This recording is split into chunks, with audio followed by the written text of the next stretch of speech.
All right. Vertical motion word problems. So here's the vertical motion model, and I'm going to write it in the way that we saw it on the homework last night. H, this is height, equals negative 16 t squared plus vt. T is what? Time. And v is initial vertical velocity plus, we call it S, which stands for initial height.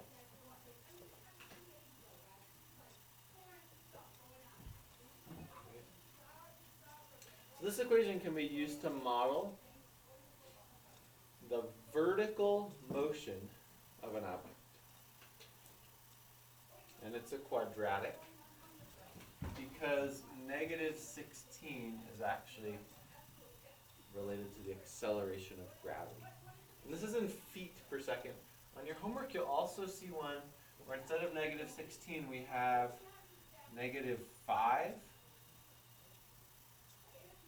The negative 5 signifies meters per second.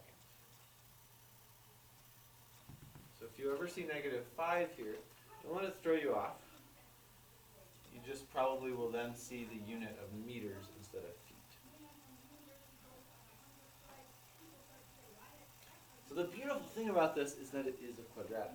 And we have so many tools already for solving quadratics. So the first part is going to be review, although we haven't made a video about it yet. The first thing I'm going to ask you is if we have something like our startled armadillo from yesterday. Startled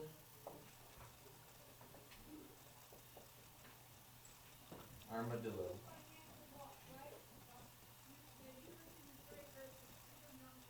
Jumps into the air with an initial vertical velocity of, this is going to be a really fast armadillo, 32 feet per second. He's really startled.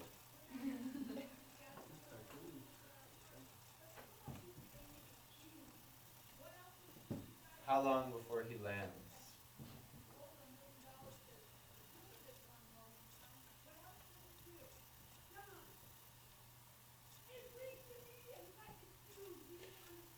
The key with these questions is going to be really looking at the question.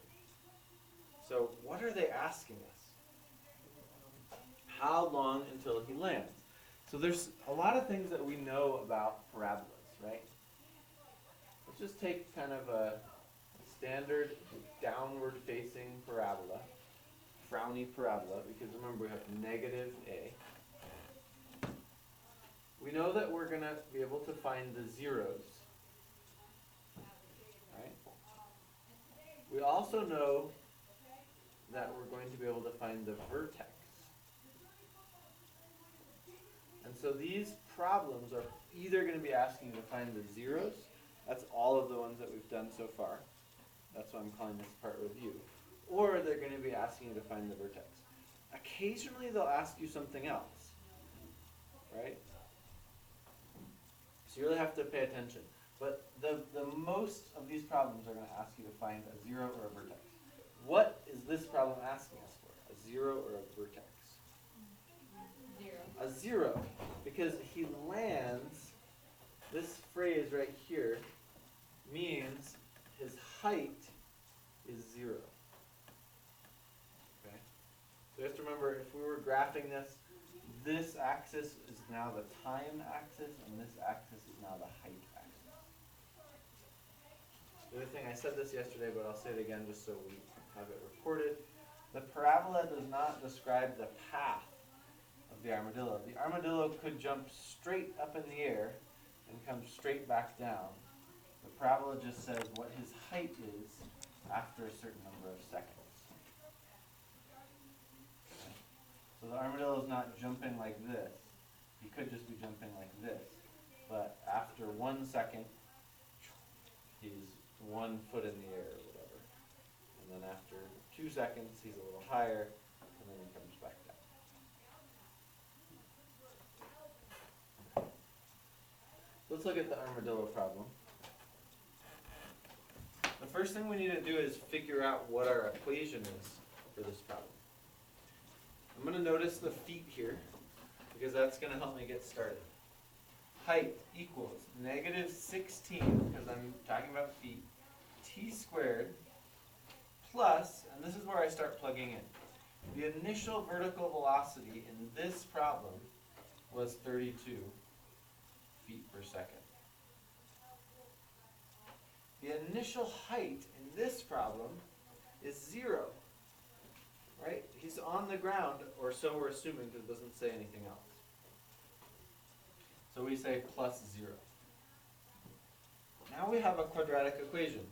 H equals -16t squared plus 32t. We know we're solving for when is height 0. When is he on the ground? So we'll set the height equal to 0. And we have several options to solve this now. It's a quadratic, so we could use the quadratic formula. We could use factoring. We could use completing the square. In this case, I think factoring is the easiest thing to do. So we have 0 equals. I'm going to pull out a -16t as my first factor.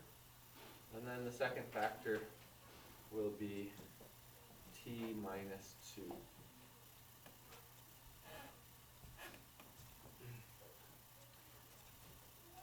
So finding the zeros, t either equals, if this were 0, t would be 0, or if this were 0, t would be 2. So t is either 0 or 2. Which one are they looking for in this problem? A startled armadillo jumps into the air. How long until he lands? Well, he's not going to be landing after 0 seconds. So they're looking for the 2 seconds. We could say after 2 seconds. Something like that. And if we were to try to graph this just kind of roughly, it would look like this. One of our zeros is right here. That's because the armadillo starts on the ground. He's on the ground right here. That's our first zero at 0 seconds. He jumps up into the air, and then he comes back down after 2 seconds. You really have like an arrow when you're graphing these things, since it doesn't keep going Right. across the ground. Yeah, so graphing these, it would sort of make sense to just go from there to there, right? And just end, like any negative height doesn't really make sense in this type of graph. That's a really good point. Now there's nothing about this equation though that tells us that. And that's partly why we call this a model, a vertical motion model, this is sometimes called, because we're trying to model this height. Alright, let's look at another type of problem. Can I erase this?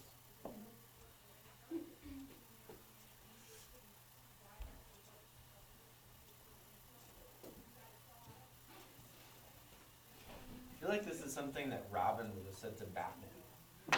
Jumping armadillos, Batman. Startled armadillos. Okay.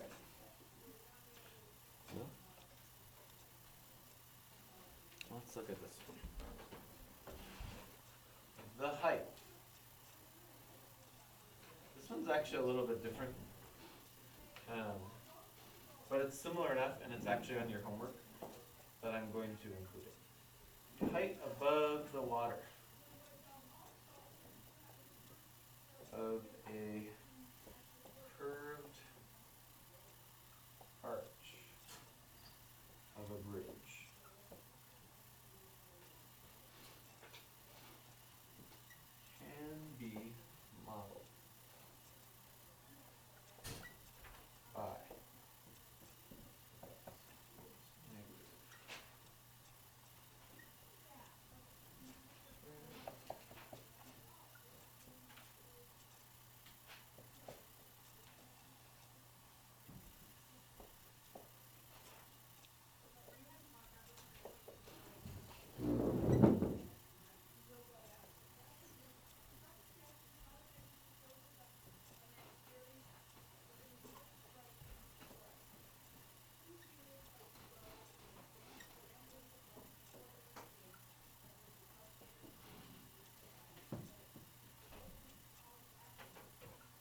actually not really a vertical motion problem. But it's a similar quadratic type of problem.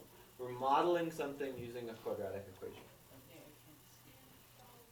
So here we've got the height of a bridge above the water. So f of x represents the height of the bridge. Right? We could write h here instead if we wanted to. X is the distance from where the arch support enters the water. So here's our bridge.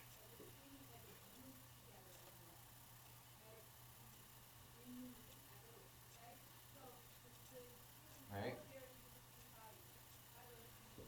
Here's the water.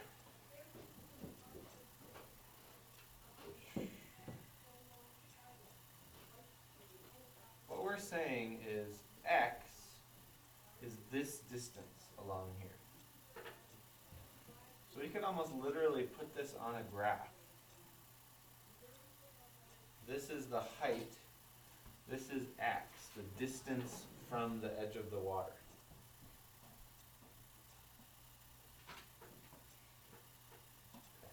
And we have this equation to model it.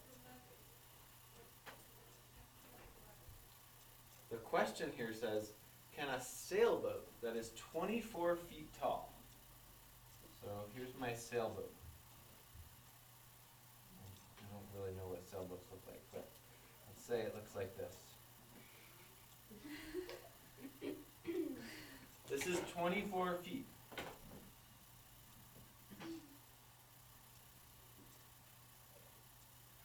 Can this go under that bridge? What are they asking us to find here? The height of the bridge at which point? Yeah, the highest point, which in a parabola, we call the vertex. So what is the highest height of the bridge? How do I find the vertex? The vertex. Oh, X. Yeah, we start out by finding the axis of symmetry. X equals negative b over 2a. Now remember, x is this distance. So this is not, the answer to this will not tell us the height. How are we going to find the height at the vertex? By plugging in the x. Plugging this back in and finding what h equals at the axis of symmetry. Okay, so negative b over 2a. In this equation we have negative 0.75 over 2 times negative 0.005. That's negative b over 2a.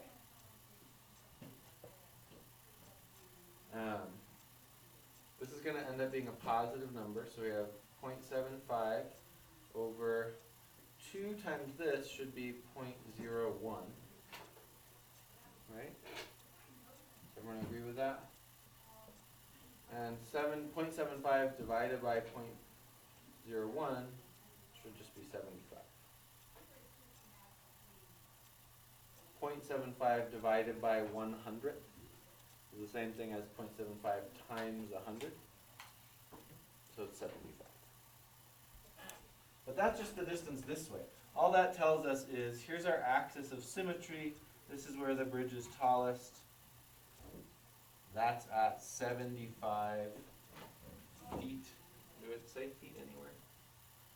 I guess it probably should. 75 feet from the beginning of the bridge. So how long is the total bridge? 75 times 2, right? Because 75 is halfway, so the bridge would be 150 feet long. That's not what they asked us, but there's other things that we can solve with these, right? That's sort of like finding the zeros in the way. Okay, so we know 75 is our axis of symmetry. How are we going to find the height? You guys said it earlier. Plug it in.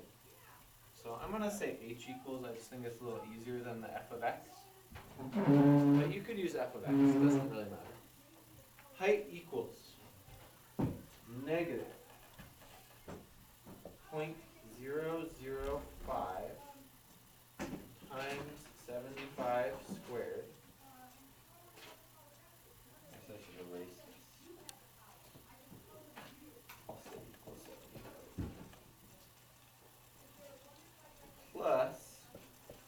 0.75 times 75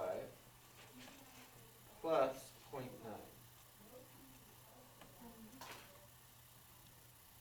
So all I did was take the x and plug it in here. Right? Or plug it in here. I was confused with the At this point, I would probably use a calculator. 75 times 75 equals, we have negative 0.005 times 5,625 plus 0.75 times times 75 should be this same number except with a decimal, which it is. 56.25 plus 0.9. Now remember, when you're solving a quadratic for the vertex, you expect this number to be twice this number and opposite in sign. So we're going to watch out for that. It's a pattern that we've noticed, and it's really helpful, especially when the numbers get kind of messy and big and complicated like this. So here I have negative 0.005 times 5,625, which is going to give me 28.125. Negative. Yeah. Negative 28.125 plus 56.25 plus 0.9. So negative 28.125 plus 56.25, this number is exactly half of this number, which is what we expected to happen. That will always happen when you're solving for the vertex, right? If it doesn't, you've done something funny. So when I combine these, I should get 28.125 plus 0.9. Do I have to go any further to answer this question? No. Not really. I know that 28 plus something is going to be taller than 24. Right? So at this point you could just stop. You could say, okay, I can tell what the answer is going to be. The answer is going to be yes, it can.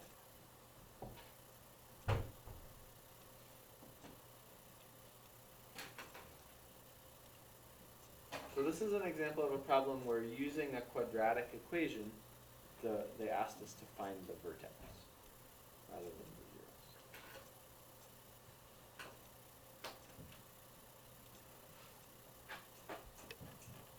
Since we can take a class and it's not our homework, we just write the answer in our homework. So on your homework, yeah, you'll come across this one, and you can write the answer to it. As long as you have it in your notes, don't just memorize it. All right. So in general, if these types of problems ask you how long, that is generally going to be doing what in terms of the quadratic tricks that we know? Yeah. Finding the zeros. Yeah, finding the zeros.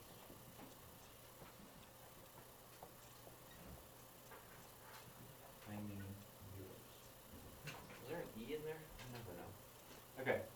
If they ask you how high, that's generally going to be finding the vertex.